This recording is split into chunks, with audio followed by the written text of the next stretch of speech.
뇌의 건강 상태가 장의 건강 상태랑 굉장히 밀접하다는 연구 결과가 너무 많아요. 장이 실제로 많이 꽉 차 있고 변비가 있는 분들이 뇌의 활동이 자꾸 떨어진다는 연구 결과가 정말 많거든요.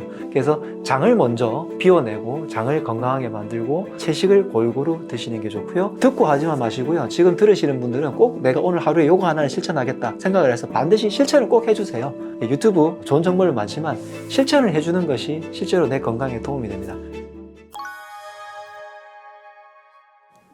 치매라고 한다면 뇌질환이긴 한데요. 그것은 결과죠. 뇌는 어디에서 먹을 거를 잡아당겨서 먹고 있을까요? 장에서 만든 혈액 공급을 받겠죠. 그래서 장에서 영양소를 만들어서 혈액을 타고 올라가서 뇌로 갈 거예요. 그러면 첫 번째, 장에서 만든 영양소들이 중요하고 영양소를 전달하는 혈액순환이 그 다음으로 중요하겠죠. 그래서 한의학에서는 영양소를 만드는 것을 혈이라고 불렀고요.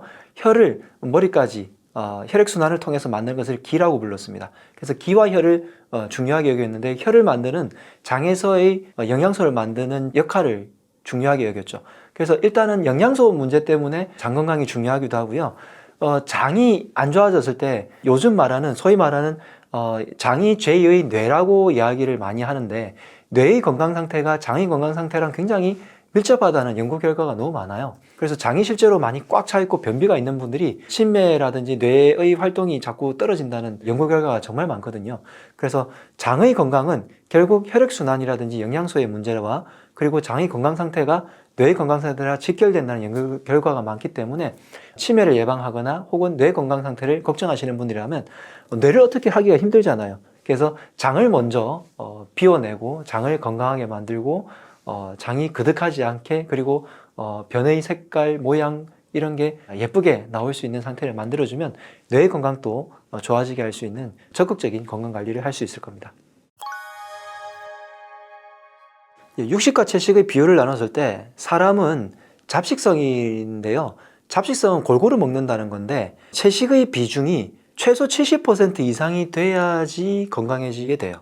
예를 들어서 모든 동물 중에서 초식 동물들은 치아가 채식에 맞게끔 발달이 되어 있거든요. 다 어금니 같은 느낌으로 되어 있죠. 말이라든지 소들은. 근데 육식 동물들은 송곳니가 크잖아요. 그러면서 끊어 먹는 것으로 되어 있어요.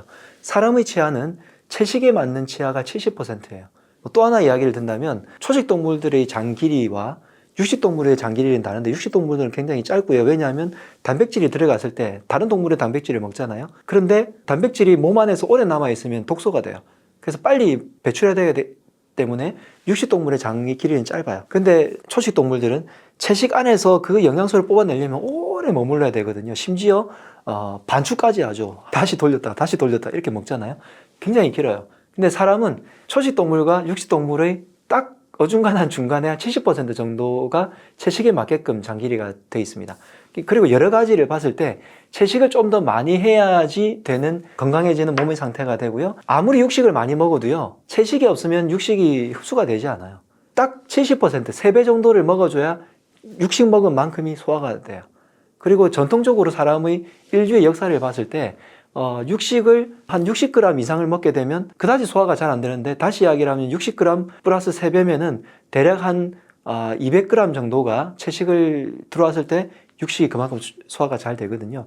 그러저러했을 때 육식이 한 20-30%, 채식이 70-80%가 되면 몸에서 건강하게 육식과 채식의 조화를 이루어서 소화 흡수가 되기 좋은 식단이 되기 때문에 저는 그 식단을 하라고 말씀을 드리고 있습니다. 또 말씀드리는데 채식이죠. 근데 왜 그러냐면요. 아마 여러분들이 TV를 틀다 보면 항상 하는 소리가 항산화라는 이야기일 거예요. 이 음식은 항산화 능력이 좋기 때문에 건강에 좋고요 라고 하는데 그 음식들을 보면 전부 다 채식일 거예요. 이 채식들을 먹어야지 항산화 능력이 좋아진대요. 근데 항산화가 되면 뭐가 좋냐면 항염증 효과가 있기 때문이거든요. 그래서 염증, 산화를 없앤다는 것은 몸에 있는 염증을 없앤다는 거예요. 염증이 없어진다는 것은 암을 방지하는 거기 때문에 항산화 음식들은 항염증 음식이고 항암 음식이기도 해요. 이 음식들은 전부 보면 채식들이에요.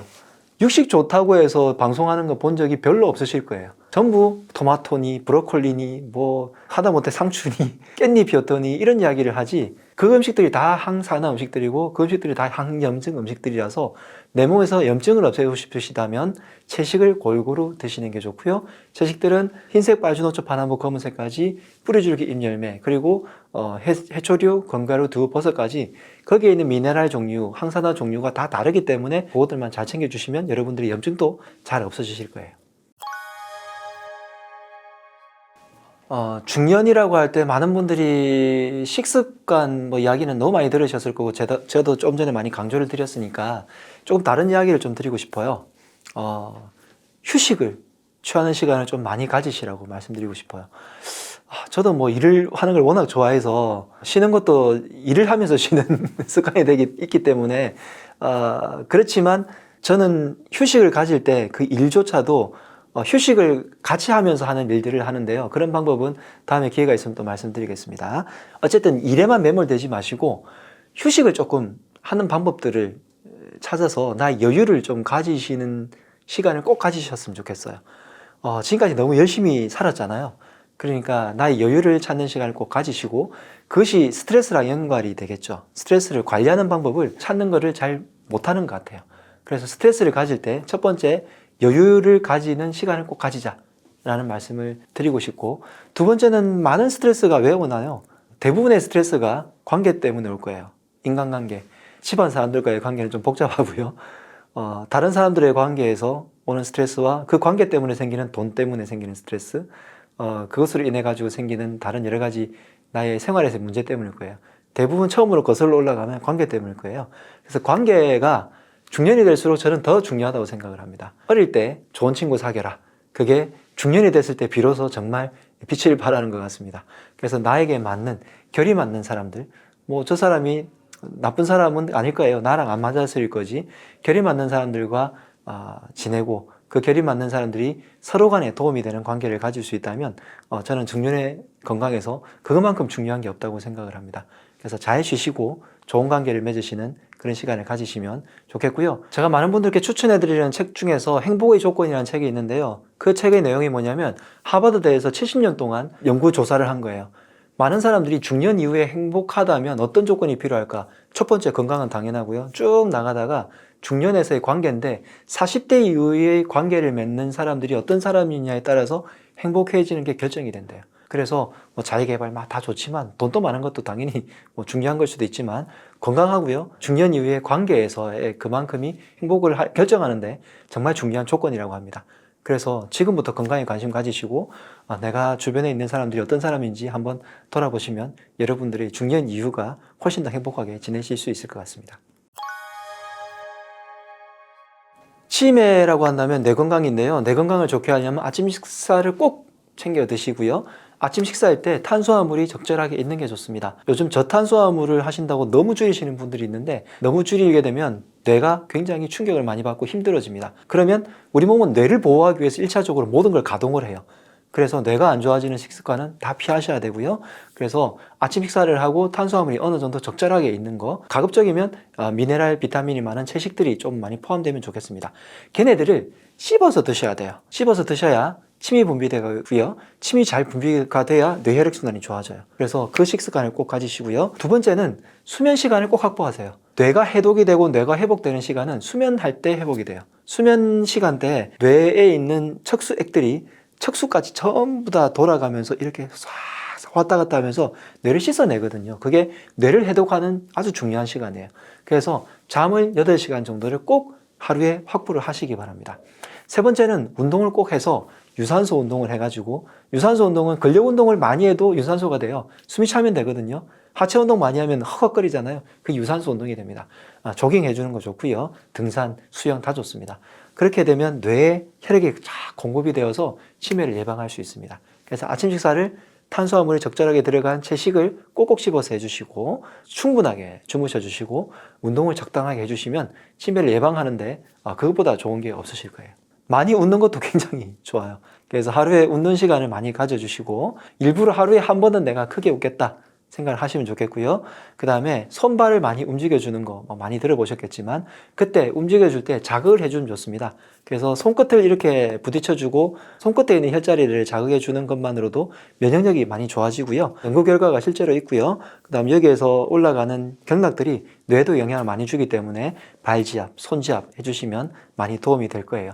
그리고 아까 말씀드린 거 다시 반복을 해드릴 수 있는데 아침 식사하고 꼭꼭 씹어 먹고 그런 것들을 듣고 하지만 마시고요. 지금 들으시는 분들은 꼭 내가 오늘 하루에 요거 하나를 실천하겠다 생각을 해서 반드시 실천을 꼭 해주세요. 유튜브 좋은 정보를 많지만 실천을 해주는 것이 실제로 내 건강에 도움이 됩니다. 그래서 이 영상을 보시는 분들은 꼭 끝나고 나서 요거 하나 실천해야 되겠다. 그래서 실천하는 게 무엇보다 중요하다는 거. 저는 한의사로서 하랑한의원이라는 곳에서 치료를 하고도 있지만 여러분들이 평소에 건강 정보를 더 많은 것을 들으시고 또 익히고 그리고 저와 소통하고 싶으시다면 인스타그램 혹은 유튜브에서 강남호준을 검색하시면 여러분들께 더 많은 정보를 받으실 수도 있고 저와 소통을 하면서 건강 관리를 하실 수 있을 것 같습니다. 강남호준 박용환 원장을 찾아주세요. 감사합니다.